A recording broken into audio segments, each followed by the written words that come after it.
At my brother's $300,000 wedding, my mother announced they wouldn't help save my dying daughter. The entire family raised their glasses while my 3-year-old fought for breath in the ICU. 5 years later, they came crawling back. "We've already committed to Ryan's wedding. We can't cancel now," my mother said it calmly, glass of wine in hand, standing in her living room, surrounded by 50 guests. String quartet playing in the corner, catered hors d'oeuvres on silver trays, ice sculpture melting slowly near the champagne fountain. Ryan's pre-wedding celebration, the party before the party, another event in the months-long spectacle leading up to his $300,000 wedding. I was standing in the middle of it all, dirt on my jeans from the hospital parking lot, shirt wrinkled, eyes red, voice shaking. "Mom, please, Lily has a congenital lung abnormality. She collapsed this afternoon. She needs surgery immediately, or she'll die. The hospital requires $120,000 up front. I don't have it. Can you help?"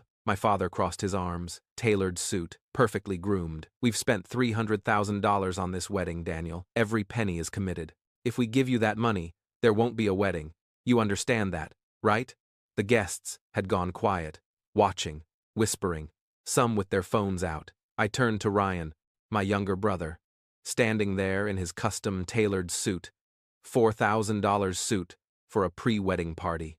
I dropped to my knees, right there in the middle of the marble foyer, in front of everyone. "Ryan, please, I'm begging you. Lily will die without this surgery. She's 3 years old. She's your niece. Please." He stepped back, actually stepped back like I was something dirty, something embarrassing. "You think I'm going to cancel my wedding over this? I'm sorry about Lily, but I can't help. This is my day. Ashley and I have been planning this for 2 years. Guests whispered louder. Some laughed nervously. Someone took a photo. My father touched my shoulder. "Get up, Daniel. You're embarrassing yourself. You're embarrassing the family. This isn't the time or place." I stayed on my knees. "My daughter is dying, right now. In the ICU, 20 minutes from here, and you're telling me a party is more important?" My mother's face hardened. "We've made commitments. We can't just abandon them. Surely the hospital has payment plans, financial assistance. There are options. She needs surgery tonight. They won't operate without payment." "Then, you should have been more responsible, should have had better insurance, should have planned better." I rose slowly, knees shaking, heart pounding, looking at my parents, at my brother, at the family I thought I had. "Thank you," I said quietly. "Thank you for showing me who my real family is." Then I walked out, through the crowd, past the ice sculpture, past the champagne fountain, past the string quartet still playing. I walked out forever. I'm Daniel, 32 years old, owner of a small interior design company in Austin, Texas, married to Emma, father to Lily. My parents, Martin and Linda, run a successful furniture store, 3 locations, comfortable lifestyle, nice house, nice cars, country club membership. To them, success is about appearances, about what people see, about status. My brother Ryan is 2 years younger than me, but you'd think he was royalty the way my parents treated him. When I got an A in school, Dad would nod. Expected. When Ryan got a B+, they'd bake a cake, throw a party, call relatives. I graduated high school with a 3.8 gigapascals. My parents gave me $50 and a handshake. 2 months later, Ryan graduated with a 2.1 gigapascals. They threw him a $15,000 graduation party, DJ, catered dinner, ice sculpture, 200 guests. I learned early. I was on my own. Always had been, always would be. After college, I started my own interior design company. Small, struggling at first, but mine. I met Emma at a coffee shop. We married young, had Lily 2 years later, thought we had everything figured out. But we'd been careless about one thing: health insurance. As a small business owner, without employer coverage, we kept putting it off. Too expensive. We were young. We were healthy. We'd get to it eventually. That decision would haunt me forever. 5 years ago, when Lily was 3 years old, she developed a cough that wouldn't go away. Pediatrician said it was normal. Kids get coughs. Give it time. But it got worse. She'd wake up gasping, couldn't run without getting winded, turned pale, lethargic. One afternoon, she collapsed while playing with Emma in the backyard, just fell, stopped breathing, turned blue. Emma called 911. I met them at the ER. Watched doctors and nurses swarm my daughter, watched them intubate her, watched them wheel her away. The pediatric pulmonologist came out 2 hours later. Young woman, tired eyes. Clipboard. Your daughter has a congenital lung abnormality, a vascular malformation we missed on previous exams. It's pressing against her airway. She needs immediate surgery to remove it, or she'll suffocate. Okay, do it. Whatever she needs. The billing coordinator appeared, older man, sympathetic but firm, slid a paper across the counter. The surgery costs $120,000. Your insurance was denied because the condition is considered pre-existing and you haven't met the waiting period. We need 50% up front before we can schedule surgery. I stared at the number. $120,000. Might as well have been $1 million. We don't have that. We don't have anything close to that. Then we'll need to explore other options, payment plans, medical loans, charity, care applications. But those take time to process. How much time does she have? He hesitated. Days, maybe a week. The malformation is growing. It'll completely block her airway soon. I gripped Emma's hand. We'll get the money. Just save our daughter. Please. I drove to my parents' house, 30 minutes across town. Nice neighborhood, gated community. When I pulled up, the circular driveway was packed with cars. BMW, Mercedes, Lexus, Range Rover. Music and laughter coming from inside. I walked in without knocking and found myself in the middle of Ryan's pre-wedding celebration. 50 guests, champagne, catered food, string quartet. That's when I begged. That's when I knelt.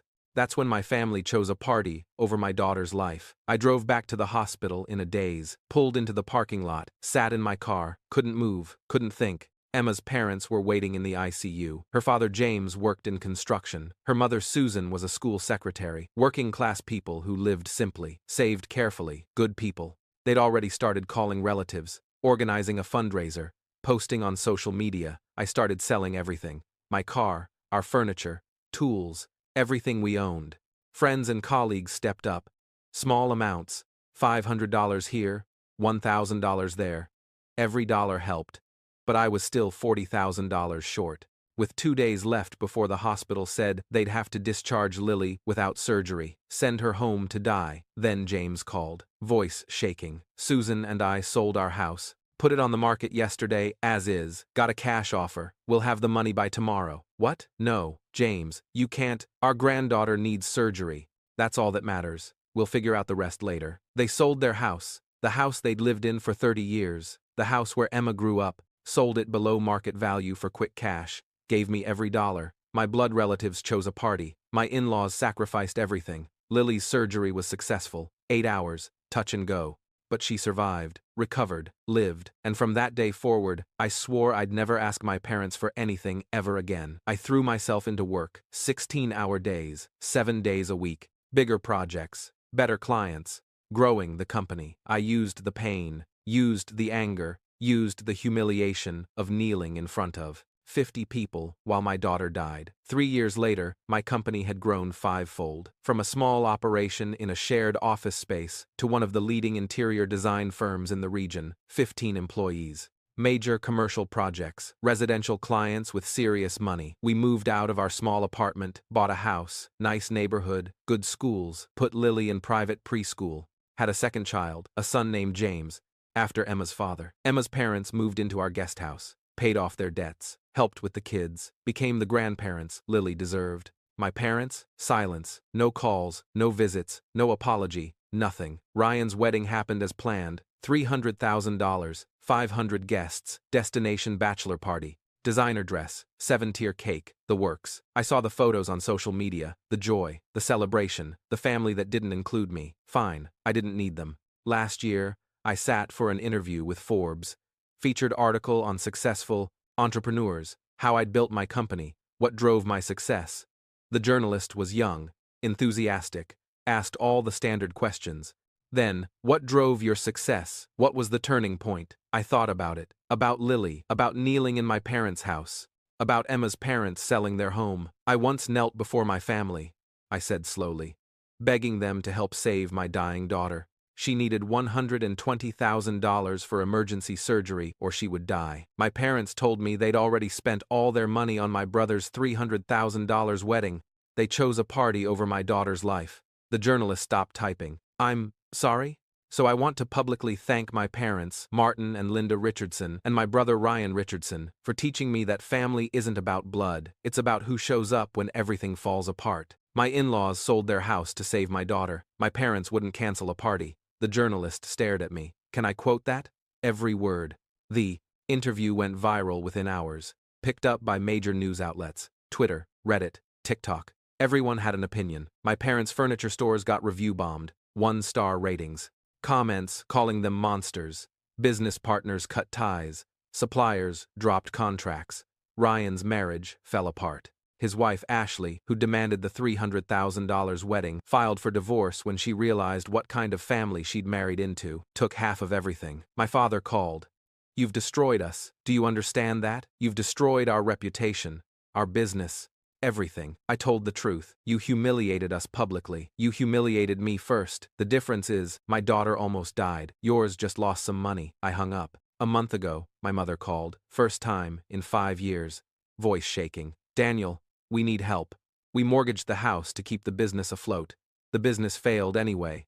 The bank is foreclosing. We need $200,000 to save the house." Silence. "Daniel, are you there? I'm here. Will you help us?" "Mom, do you remember when I needed $120,000 to save Lily's life? When I begged you in front of 50 people? When I got on my knees? That was different." "You're right, it was different. My daughter was dying. You're just losing a house. Please, Daniel, we're family. My real family already helped me when I needed it. My in-laws, strangers with more kindness than my own blood. You taught me that family isn't about who shares your DNA. It's about who shows up. We made a mistake. 5 years too late." I hung up. That night, Emma found me in my office. "Your mother called me. Begged me to convince you." "What did you say?" "I told her I'd talk to you." She sat down. "Maybe you should help them, not for them, but so you don't carry regrets. They chose Ryan's wedding over our daughter. I know, and I'll never forgive them for that. But you're not them.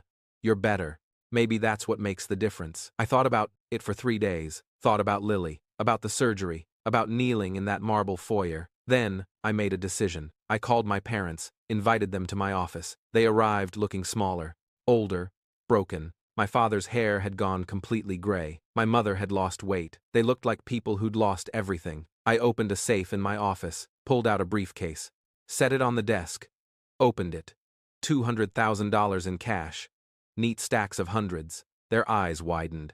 "This is what you need, right?" I asked. "To save your house?" "Daniel, take it. It's yours." My mother started crying. Thank you so much. But understand something." I closed the briefcase, pushed it toward them. "This is the last time. After today, after you walk out that door with this money, consider me dead. No more calls, no more contact, no relationship. We're done. Son, I'm not your son. I stopped being your son the day you chose a party over my daughter. The only reason I'm doing other people see.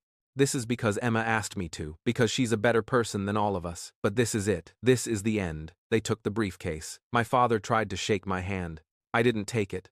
They left. And I felt nothing. No satisfaction. No anger. Nothing. Just peace. I have everything now. A wife who stood by me through hell. A healthy daughter who doesn't remember almost dying. A son named after the man who saved his sister. In-laws who showed me what family really means. My company continues to grow. Last month we landed a contract to design a hotel chain. Biggest project we've ever done. Lily starts 1st grade next month. Plays soccer. Loves art. Wants to be a veterinarian. The silence from my parents doesn't feel empty anymore. It feels like freedom.